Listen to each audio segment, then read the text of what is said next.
Toujours avant, c'est le festival de la BD, festival européen. C'est ce week-end, l'entrée est gratuite, c'est sur le parvis des Arènes. Ça fait 11 ans que ça dure. Elle est avec nous sur ce plateau, c'est Sylvie Moreto, c'est ça, hein, organisatrice de l'événement. Et vous tenez la boutique La Bulle. Oui, co-organisatrice. Avec Thierry, oui. Pas loin des Arènes, près du Monoprix. Tout près. C'est ça. Bonsoir Thierry Dubois. Bonsoir. Et bienvenue, vous êtes le président du Salon de la BD et l'association s'appelle BD en Bulle. BD en Bulle. Voilà pour la présentation. Alors expliquez-nous un petit peu ces 50 auteurs de bande dessinée exclusivement ce Oui, week-end. chaque année, plus de 50 auteurs, 52, 53, on les compte pas vraiment. On en a combien là maintenant? Il y en a un qui s'est rajouté pendant le trajet. Ah bon? Je vous assure que c'est vrai, donc on doit être à 54. Voilà, auteurs, dessinateurs et scénaristes de bande dessinée, oui. 50, une cinquantaine, c'est samedi et dimanche. C'est samedi et dimanche, avec des animations privées, on va dire le vendredi. Avec un parrain de foi. Avec un parrain qui est Nîmois d'adoption, puisqu'on est, on est entouré de Nîmois, ici c'est bien, qui est HD, le nouveau dessinateur de Lucky Luke. Voilà, qui sera là pour les dédicaces. Qui est là parce qu'il est président du salon, pour les dédicaces, pour rencontrer les enfants du CHU, pour inaugurer son exposition qui aura lieu donc sur le parvis des Arènes, voilà. Alors Thierry, qu'est-ce qu'il a de plus ce salon de la bande dessinée? Il est plus petit qu'Angoulême, mais voilà, c'est quand même un festival européen. Oui, la différence avec Angoulême, c'est qu'Angoulême, on va dire, c'est le festival de Cannes de la bande dessinée, avec un marché, avec des éditeurs, avec des rencontres d'éditeurs. C'est vraiment un marché de la bande dessinée. Nîmes, c'est un salon qu'on a voulu convivial, où tous les dessinateurs se retrouvent. Il n'y a pas d'histoire d'éditeurs. C'est vraiment tout le monde est ensemble. Et on essaye de garder cette ambiance familiale qui permet aux dessinateurs de prendre du plaisir à dédicacer, et aux gens qui se déplacent d'avoir le plaisir d'être sûr d'avoir des dédicaces, parce que les dessinateurs sont là.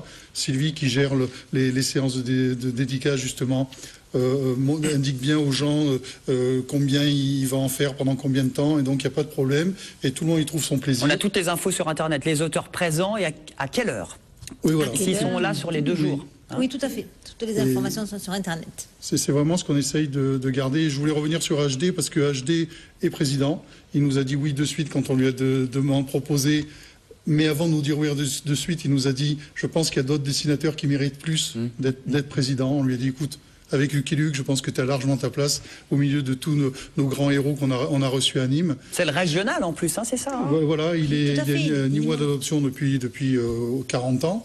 Et quand on lui a dit qu'on voulait qu'il fasse une intervention auprès des enfants à l'hôpital, qui malheureusement ne peuvent pas sortir parce qu'ils sont en milieu stérile, il a dit oui, il va les voir. Il va les voir, et il a fait envoyer un gros carton de bande dessinée pour qu'on puisse offrir à tous ces enfants des Lucky Luke et des tas d'albums de BD. Alors Sylvie, vous n'êtes pas venue les mains vides, plusieurs bandes dessinées qui Oui, seront, j'ai apporté un petit échantillon, effectivement, tout petit, puisqu'on a 50 auteurs, mais bon, voilà donc l'album d'HD, du président, le dernier album sorti, Lucky Luke contre Pinkerton, et puis j'ai apporté quelques albums, notamment nous recevons cette année Raoul Cauvin. Raoul Cauvin, c'est THE scénariste de chez Dupuis, c'est-à-dire que c'est le papa de Cédric, des femmes en blanc, des tuniques bleues, des psys. Je pense que si, je suis touchant du bois, mais le jour où Cauvin arrête de scénariser, il n'y a plus d'édition Dupuis, en gros. C'est vraiment un monument, un dinosaure de la bande dessinée. Et comme en ce moment, malheureusement, on assiste à des départs de grands auteurs, effectivement, c'est un monsieur qu'elle tient beaucoup. Également, dans les stars qui sont là, Jean-Pierre Gibrat. Jean-Pierre Gibrat qui a un dessin magnifique que tout le monde connaît. Enfin, c'est vraiment. J'ai notamment des festivaliers qui viennent de la Belgique et de Suisse pour le rencontrer. On est obligé de faire un tirage au sort pour avoir des dédicaces, parce qu'il y a il y a 30 000 personnes sur 2 jours. Il y a 30 000 personnes sur 2 jours, oui. Et puis j'ai apporté l'album de votre auteur local, que vous connaissez peut-être déjà ou pas, qui est de Montpellier. Donc je trouvais que c'était bien de faire un petit clin d'œil, qui vient de sortir cette BD Z comme Don Diego, qui est à mourir de rire, et qui est d'ailleurs nominé pour le prix Humo. On en a parlé là, effectivement, il y a quelques semaines dans les chroniques livres. Il est à Nîmes, effectivement. Jérôme Gossens, vous aimez tout ce qui est BD, vous? J'adore. Il adore. J'adore, surtout mes enfants aiment la BD. Ouais.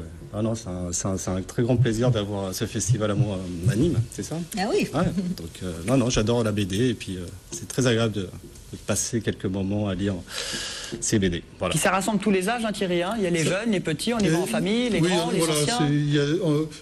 Justement, dans cet esprit familial, ça rassemble tout le monde. Les enfants qui ont un papa qui est fanatique de bande dessinée, qui va faire la file d'attente, eh bien, ils ont des ateliers jeunesse que Canal J fait avec nous depuis 11 ans. Et donc les enfants peuvent dessiner, s'amuser. Avec Olivier Ligné. Avec Olivier qui sera là, bien entendu. Les mamans qui n'aiment pas trop la BD peuvent et profiter de Nîmes et profiter des expositions, des différents points qu'il y a de rencontres.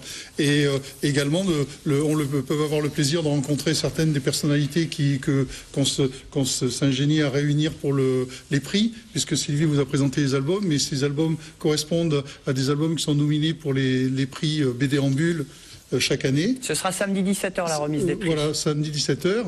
Et donc on essaye de constituer un jury de personnalités. Certaines sont là.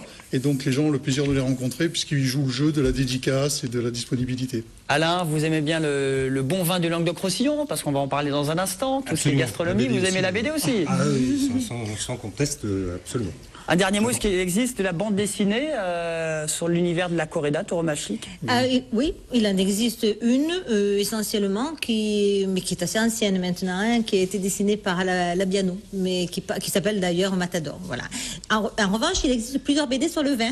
Je reviens, voilà, dans une excellente par Davodo qui s'appelle Les Ignorants. Je vous la conseille parce que vraiment c'est très très bon. On pourra la lire dans les calèches ce week-end pour les balades gastronomiques. Bonne idée. À Lunamiel. Et puis Astérix en Hispanie, au niveau de la genèse de la tauromachie, est pas mal aussi. Ouais. Hein. Sur la genèse de la corrida, c'est toujours une bonne référence. Dans les membres du jury qui ont choisi les albums, on a eu Victor Mendes, on a eu Meka, on a eu plusieurs toreros qui ont accepté de lire les BD et de participer à la BD et qui aiment la BD. Eh bien, on aime la BD, festival, 30 000 personnes attendues, l'événement qui est gratuit sur le parvis des Arènes, c'est samedi, dimanche, pour la 11e édition, ce salon européen, et c'est à Nîmes et c'est avec TV Sud.